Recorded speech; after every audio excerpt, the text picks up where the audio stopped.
আমাদের সেক্রেটারি সাহেব বলছে আমরা আল্লামা সাঈদীর পক্ষে আছে, আপনি গান, কোনো সমস্যা? সাঈদী সাহেবকে ভালোবাসেন কারা কারা? মারহাবা, হাত নামা।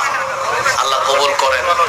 সব সময় প্রিয় মানুষটার জন্য দোয়া করবেন, আল্লাহ যেন বাংলাদেশে আরো হাজার হাজার সাঈদী তৈরি করে দেন, বলেন আমিন।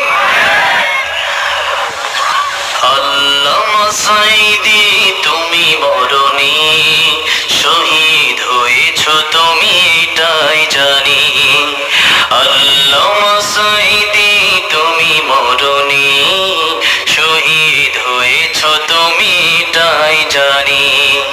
কারাগারে কাটলে 13টি বছর, বাতিল কেঁপেছে তোমায় দেখে থর থর। ও মুসলমান, আল্লামা সাঈদী বলেছিলেন যে বাঁচতে হলে সিংহের মতো 1 ঘন্টা বাঁচতে চায়, বিড়ালের মতো 500 বছর